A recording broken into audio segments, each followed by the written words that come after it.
in this lesson, we'll talk a little bit more about creating geometry in ZBrush. So I just want to reinforce the things that we talked about as far as creating geometry and being able to edit those, and we'll talk a little bit more in depth about primitives and how we can start to manipulate those. So to initially draw out our geometry, we'll have our whatever Z tool that we want to load up. And so if we've loaded a specific OBJ that we want to start working with, that'll be located in here once we've imported it. But let's, in this lesson, just concentrate more on the primitives here. So you can see we have a number of different kinds of primitives that we can select. A sphere, cube, cylinder, cone, ring, okay, a sweep profile, terrain, a plane. You can look at all of these. So what we can do is come in, and I'm just going to choose, let's just choose the sphere to begin with, and we'll just because it's simpler to see. So choose a sphere, and we'll draw it onto the canvas. And let's go ahead and hit T to go to edit mode. All right, so one thing that I want to be able to do is maybe see the wireframe of this. So if we go to transform, you can see there's an option for draw polyframe, and the hotkey for that is Shift F. It's also going to be located on your right hand shelf, although you can't see it on my screen. So if we want to see the wireframe, we can turn on polyframe, and that'll show you the current wireframe. So it's pretty typical of a sphere. So since this is still a primitive, we can actually manipulate the resolution of this sphere. So to manipulate the kind of the creation settings of any primitive that you draw onto your canvas once you're in edit mode, then you want to go down to the tool palette, and you're going to want to go almost all the way to the bottom down to initialize. And if you open that up, these are the settings that you're going to be able to change for your actual sphere. So you can see that we have size in the X, Y, and Z directions. We have coverage, and we have H and V divide. Okay, so that's going to be your resolution settings, and then these are going to be your size and also the coverage. So take a look at these individually. If I look at the X size, you can see I can kind of squash that down in any direction. Okay, so it gives you an indication of what direction's what. If you change the coverage from 360 degrees, you can create sort of slices. So coming in here, you can create sort of a sliced look if you change that angle value down to something lower than 360 degrees, so that can be useful. You can also change the subdivision. So if you want to make this a little bit lower, you can change this number, and I can just click on the number and put it in numerically, or I can use the slider. I can take this down to something really low. Okay, if I want to get something down here like this, maybe 32 by 18, and I can change that here in the initialize. Now, once we've modified our primitive, the next thing we want to do when we start working with it is convert it to a polymesh. So then at this point, you can see it still says sphere 3D. I'll just go ahead and hit make polymesh, and you can see the color slightly changes. It's now one sort of polygroup, which we'll talk about later. The resolution has stayed the same, but now this is a polygon model, so I can come in here and modify it. If I use move brush, and we'll talk about these brushes later, but I can go in and manipulate this. Now, the different primitives will have different initialization settings. So if I grab a ring, and you can see if I am in edit mode and I have a tool selected, then that will allow me just to come in and switch that tool out. So if I'm working with a particular tool and I want to just start to work with another one, I can go ahead and select that tool, and that'll swap it out. And when I do that, anything that I've done sculpting wise or modification wise on that tool is not going to be lost. It's still kind of in this bucket, and assuming you've saved it out, it's going to be located on your hard drive as well. So don't think, if you accidentally click one of these, then that is gone.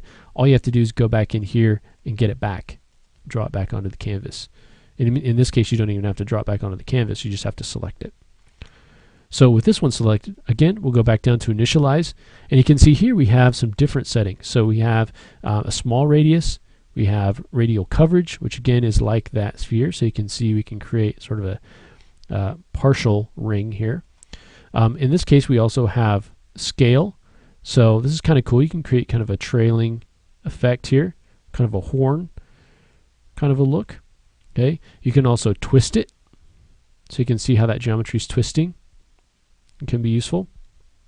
We also have the initial twist angle here, and then the divisions here. So if we want to make it more low res or high res, we can take a look at this divide here.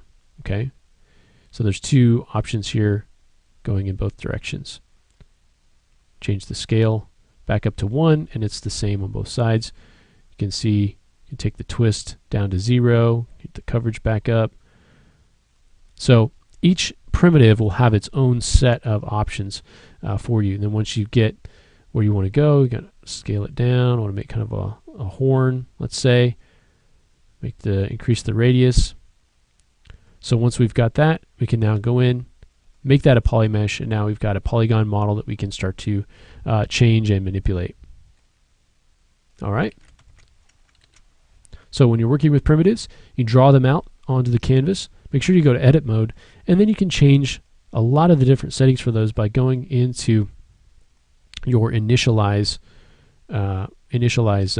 option here. You can see, since this is a polymesh, if I now go down to the bottom of my tool palette, I don't have that initialize section anymore, but if I go back and grab a primitive, you can see that initialize section's here. So it updates based on the kind of model that you have currently drawn onto the canvas and you currently have active.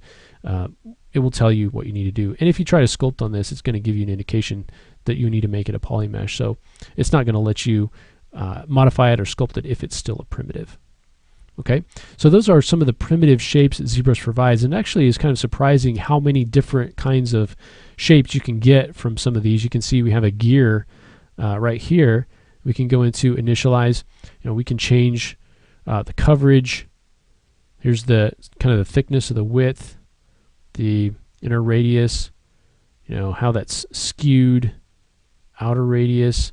You have options here for a curve, so you can change sort of the profile. Curve, you see this sort of interface a lot. You can add those little intersections, those divisions here. You can change that sort of look. So this particular one has a ton of initialize sort of settings that you can change to get something that looks, if you're creating a gear or something, some sort of mechanical detail. You can go in here and really modify a lot of this before you even get into trying to sculpt it. So, the more you can do with your initialize settings to get that starting point, the better off you are when you get going with building the rest of your model. Now, there are, besides the primitives in ZBrush, there are a ton of kind of pieces of geometry that you can bring in to practice with. You'll notice a button up here on the top shelf called Lightbox. If you go ahead and open up Lightbox, and you can choose from, you can see project, tool, brush, texture. So these are all sort of presets that you can bring in. If you go to tool, that's where you'll find a lot of different pieces of geometry. So you have the demo soldier, the dog that you're familiar with.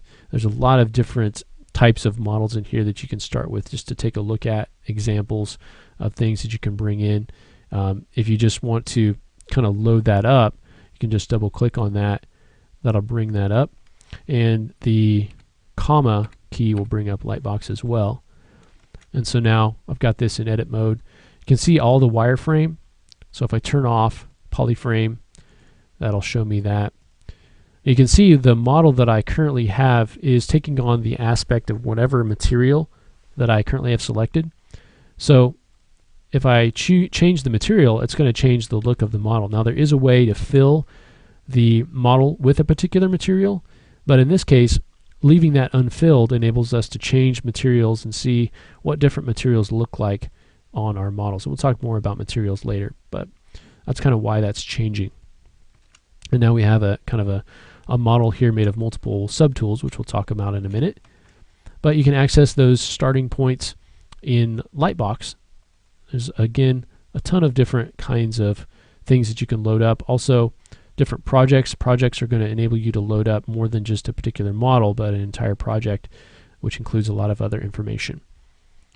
Okay, so talking about Z projects, the next thing that we're going to discuss in the next lesson is the different kinds of files that we can work with. So it's important to keep yourself kind of clear on what it is you're actually saving, because sometimes it's unclear whether you're saving the document, but you're not saving the tool, and so you just want to be clear on what you need to save to keep all the work that you've done. So in the next lesson, we will talk about the different kinds of files that we can work with in ZBrush and what saving those means, what we're actually saving inside of those files. So we'll go ahead and talk about that next.